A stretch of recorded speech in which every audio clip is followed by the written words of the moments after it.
Good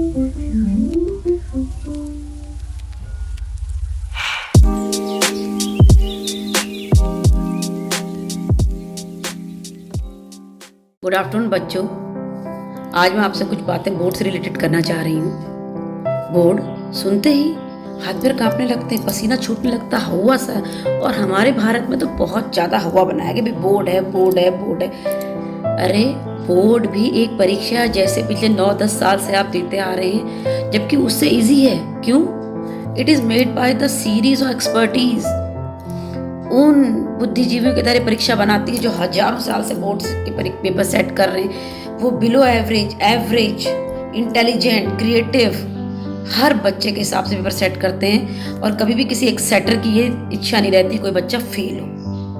वो हर बच्चे के लेवल से बनाते हैं। और जो इंटरनल एग्जाम से इजी है, क्यों? इंटरनल एग्जाम में इतनी छानबीन, इतनी मेहनत मशक्कत नहीं होती है। तो फिर क्यों हवा बना रखा है बोर्ड का? मैं कल बोर्ड के पेपर में ड्यूटी थी। फर्स्ट पाली में 10th वाले थे, बहुत घबराए हुए, बहुत पसीने, डर रहे हैं। और कई बच्चे एब्सेंट। भाई क्यों एब्सेंट क्यों है?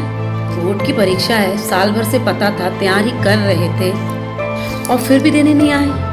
पता था ना कि बोर्ड का पेपर है, देना है, तो फिर क्यों नहीं आए? इसका मतलब ईमानदारी से तैयारी नहीं हुई है। और बेटा, ये जिंदगी ही एक परीक्षा है। हर पल बिना बताए कब कौन सी परीक्षा ले ले, किस मोड़ पर आपको क्या करना पड़े, ईश्वर के अलावा कोई नहीं जानता है। ये तो बता के परीक्षा ली जा रही है, साल, 1.5 साल, 2 साल से पता है कि 10th का पेपर देंगे, 12th का पेपर देंगे। फिर इतनी घबराहट, पेपर क्यों छोड़? इतनी माइन्यूट सी गलती कर रहे हैं, कहीं अपना नाम गलत लिख दे रहे हैं, कहीं रोल नंबर गलत कर दे रहे हैं, कहीं अंक में नहीं लिख पा रहे हैं। इतना ओवर प्रेशर लेके क्यों आए घर से? अरे भाई परीक्षा है, इजी, कूल रहिए। इतना ओवर प्रेशर की जरूरत?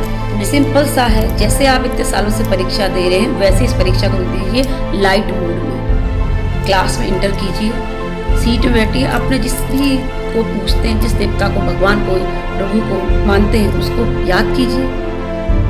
एक लंबी सांस रिलैक्स की लीजिए, उसके बाद क्वेश्चन पेपर लीजिए और उसको पढ़िए। 15 मिनट सरकार, हमारी भारत सरकार, हमारी राज्य सरकार ऐसे पेपर सेट करती है कि बच्चों का मेंटल प्रेशर ना रहे। उन्हें 15 मिनट जो है सिर्फ पढ़ने के लिए दी। उसको 2 बार पढ़िए, 3 बार पढ़िए, 4 बार पढ़िए। आपके पास 15 मिनट है। कई बच्चे को पेपर छूट रहा है, मुझसे रिक्वेस्ट करें कि मैम प्लीज़ 10 मिनट दे दीजिए, 15 मिनट दे दीजिए, मेरा पेपर छूट रहा है, मेरा 10 नंबर का, 5 नंबर का छूट रहा है। अरे बेटा, एग्जामिनर कोई भी तुम्हारे सीक्वेंस में नंबर नहीं देता है कि तुमने 1 से लेकर 30 तक सीक्वेंस से किए। वो इसमें देखता है कि क्वेश्चन कैसे सॉल्व करेंगे। आप क्वेश्चन नंबर सिंपल डालिए, आप लास्ट वाला क्वेश्चन भी पहले कर सकते हैं, पहला वाला भी लास्ट में। जो ज़्यादा नंबर का उसे पहले अटेंड कीजिए। अरे 10 नंबर का छूटने से 2 नंबर का छूट जाएगा तो आपको कोई फर्क तो नहीं पड़ेगा ना। 8 नंबर तब भी आपके पास है। सीक्वेंस से जरूरत नहीं है और नीले काले पेन चेंज करने की जरूरत नहीं। एक ही पेन से ऊपर पेपर करिए, लेकिन पेपर में लिखे हुए आंसर मिलते हैं। क्वेश्चन पेपर या आंसर शीट को आप सजा रहे हैं, उस पर कोई नंबर नहीं मिलते। लिखा कुछ नहीं है, कॉपी पूरी सजा कर रखी है तो कोई नंबर नहीं देगा। नंबर सिर्फ लिखने के मिलते। बच्चे बेसिकली OMR सीट से घबरा गए। अरे मैडम कैसे होगा, क्या होगा, हमें नहीं आता। बेटा 12th के बाद आप जब भी कोई एंट्रेंस परीक्षा में बैठेंगे, इवन 10th के बाद, तो ये OMR सीट ही आपको भरनी होगी। तो हमारी सरकार चाहती है बच्चा अभी से ही मेंटली इस चीज़ के लिए प्रिपेयर हो जाए। OMR सीट कोई हवा नहीं है, वो तो तुम्हारे लिए और आसान है। तुम लिख नहीं पाते हो लेकिन पढ़ पाते हो, तो तुमने इसमें गोले कर दिए और आपके 20 नंबर, 10 नंबर, 12 नंबर सही है। OMR सीट कोई हवा नहीं है, आप उसमें कटिंग कर रहे हैं, क्रॉस कर रहे हैं, जबकि ऊपर दिया होता है कि इस तरह से OMR भरे। OMR से फ़ायदा है, आपकी नॉलेज जो है जज हो रही है। रिटर्न से आप, जो कई बच्चे डरते हैं कि राइटिंग अच्छी नहीं, तो उससे भी आप बच रहे हैं। 20 नंबर आपके पास हैं, सॉलिड 20 नंबर। काला या नीला, बच्चे पूछते हैं काला पेन, नीला पेन। बेटा कोई भी पेन, गोला पूरा भरा होना चाहिए। आधा अधूरा गोला कंप्यूटर कभी नहीं लेता है।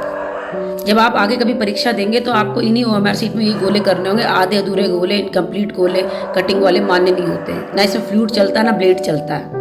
आपको ये बात हमेशा ध्यान देनी। घर में आप प्रैक्टिस कीजिए। अभी तक नहीं होता था, अब तो चल गया ना। घर में गोले बनाने की प्रैक्टिस कीजिए और हाँ, लिखने की भी प्रैक्टिस बराबर कीजिए, क्योंकि जो बच्चे पढ़ने में अच्छे हैं, लिखने में अच्छे नहीं, स्पीड नहीं, उनके पेपर अक्सर छूटते हैं। तो घर में आधा 1 घंटा ज़रूर लिखें, क्योंकि जो जितना लिखेगा वो उतना एक्सपर्ट भी होगा। उसके पीछे रीज़न है। जब हम कोई पिक्चर देखते हैं तो हमें सालों, बचपन की पिक्चर बुढ़ापे तक याद रहती है। मैंने विजुअलाइजेशन, चित्र याद रहते हैं। उसी तरह जितना हम लिख रहे हैं वो लिखा हुआ हमारे दिमाग में छप जाता है, तो लंबे समय तक हमें याद रहता है। तो लिखने से नुकसान नहीं, लिखने से बचिए मत। इससे आपको कई और फायदे। राइटिंग तो सुधरेगी, साथ में आपकी स्पीड बढ़ेगी, आपकी मेमोरी बढ़ेगी, हाँ, एक चीज़ और कहूँगी, चीटिंग के चक्कर में बिल्कुल मत पड़ो। चीटिंग अगर पकड़े गए तो बेइज्जती होगी, या कोई मोबाइल लिया है, इलेक्ट्रॉनिक अप्लायंसेस लिया है, उस पर तो बिल्कुल बैंड है। इलेक्ट्रॉनिक अप्लायंस तो आप बिल्कुल ला नहीं सकते, इवन इलेक्ट्रॉनिक घड़ी तक पेपर के अंदर नहीं ला सकते हैं।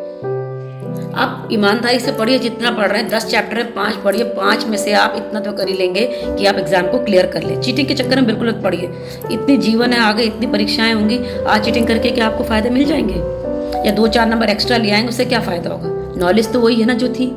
इसलिए पेपर आपकी चीटिंग के लिए नहीं बना है, आपकी नॉलेज को जज करने के लिए बना कि आपको कितनी नॉलेज है। आप अपने को खुद एनालाइज कर सकते हैं कि मैं कितना जानता हूँ। आप आगे जो अगली परीक्षा होगी इंग्लिश की, उसमें आप ध्यान रखिए अपनी। अभी आपके पास 2-3 दिन का गैप है, जिनके भी बीच में पेपर नहीं है, अपनी तैयारी करें और बहुत अच्छी तरह प्रैक्टिस करें। जितना पढ़ें ईमानदारी से पढ़ें, लिख लिख के पढ़ें।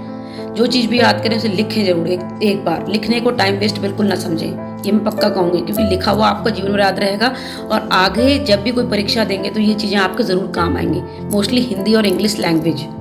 लिखने से बिल्कुल ना डरें और ईमानदारी से पेपर दें। चीटिंग के चक्कर ना पड़ें, कोई भी चीटिंग मटेरियल ना लाएं।